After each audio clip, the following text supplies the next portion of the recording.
Hey, what's up? It's Dan, and here are the 6 harsh truths about weight loss that no one wants to hear. Now, I've been a part of this fitness industry for around 21 years. I've owned a gym. I started off as a personal trainer, and then afterwards I owned the gym for about 11 years. And then after that, I sold that gym, and I'm doing what I'm doing right now, which is helping high-achieving entrepreneurs transform their bodies with ease and minimal stress. I probably worked with thousands of clients, and I've learned a lot of lessons along the way. And the thing that people don't understand, especially when it comes to weight loss, is that it is an arduous process and is wrought with many obstacles and many challenges, a lot of which many people don't even understand, and they're left in the perpetual cycle of just weight loss, weight gain, weight loss, weight gain. And I want to share with you the things that I've observed in my practice, and hopefully it's going to steer you in the right way, especially if you have a goal of trying to lose weight. So number one is, if you're gaining weight or you're not losing weight, it's really because you're eating too many calories. It really comes down to that. It's that simple. There's no one that's above the laws of thermodynamics, and everyone wants to think that they're special and that their bodies are different. I'm not like most people. Yeah, I can see that. But the reality is, a lot of times, they really just don't understand that they are putting way too many calories in their bodies. And there's a couple of reasons for this. So one of the reasons is mindless eating. We can call this also mindless snacking. It's when people put all these little bites and all these little foods into their bodies without even tracking, without even knowing the density of the calories that they're putting in. Another one is just not tracking properly. One of the things that I've seen is people not tracking the sauces that they use or even the oils that they use to cook their foods. That can easily add an extra 50 to even sometimes 300 calories into their diet that they're not even privy to. And this leads me to the next one, which is like just not measuring their foods correctly, not measuring their meats when they're raw, or not measuring by the gram. And you don't necessarily have to measure, but what you want to do is you want to get pretty exact about the amount of food that's going into your body, and not many people are doing that. Also, something to keep in mind is that, let's just say that you are eating a food, it's in the box, and you're reading the food label, and you're like, okay, well, this is how much food is going to my body. Well, guess what? Calorie labels are about 20% or up to 20% inaccurate. I can still cut calories by reading labels. See? 100 calories. Simple, precise, scientific. And essentially a guess. Calorie counts on labels are often estimated based on century-old data. And a lot of times you could be taking in more calories despite thinking that you're taking in less. And the last one is the most insidious one of all, is that when you start to lose weight, what happens as a result is your body starts to slow down subconsciously. It starts to want to conserve energy. So you may find that you may feel a little bit more lazy. You don't want to go out and take walks. You may be finding yourself sitting on a couch. And this is all the body's subconscious way of trying to conserve energy. So many times when people are telling me that I'm in a calorie deficit, I'm still not losing weight. well, my response back to them is that you are not in the calorie deficit. And that is probably what is contributing to you not losing weight. And I say probably because I'm just trying to be nice to them. Harsh truth number 2 is that you don't want weight loss, you want fat loss. So I was recently talking to a client who had gotten out of shape because he was really focused on his business. And initially, to correct this, he did a couple of things. Number 1 is he made cardio his primary method of exercising. And the second thing he did was a low calorie diet. And did he lose weight? Yes, he actually did lose weight, a lot of it. But did he gain the weight back?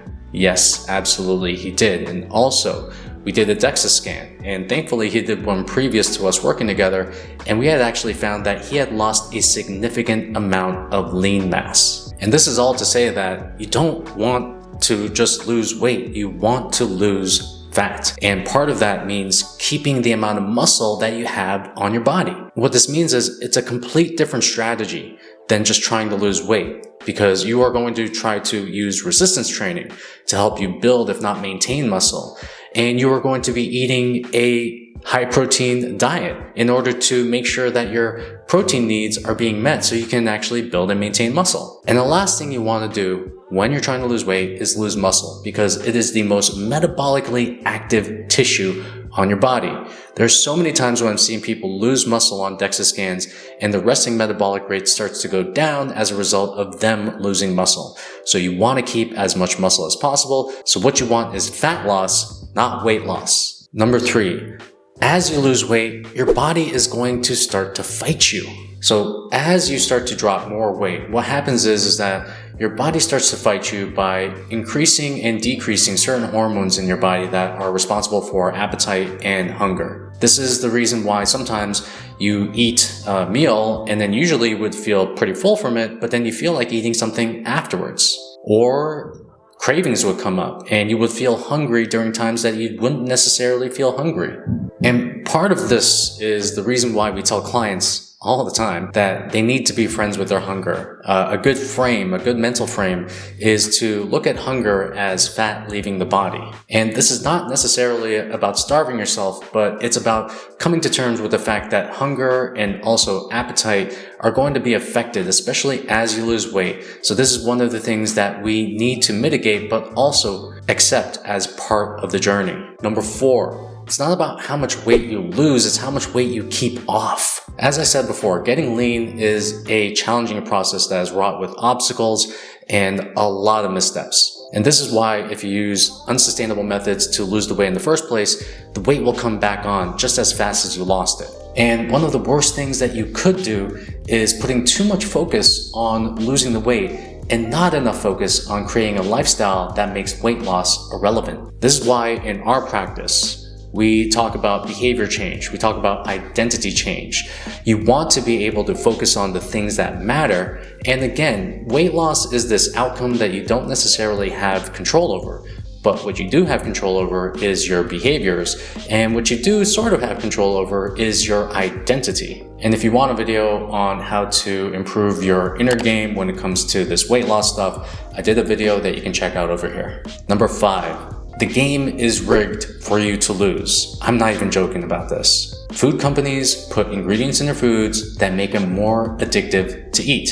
And pharma companies, they create drugs that treat the symptoms and not the causes. You even have media companies saying things like, getting fit is right-wing. And one of the most criminal things that I've seen recently is the US Dietary Guidelines Advisory Committee reporting that there is limited evidence to show that processed foods have an effect on obesity. And I'm not even going to mention the fact that social media is one of the worst places to get your health advice. And I know how ironic it is with me saying this on YouTube. And this leads me to something that I said on Twitter a while ago, which is the American diet was meant to put you in an American hospital, which is meant to treat you with American pharma drugs so you can go through the American healthcare system.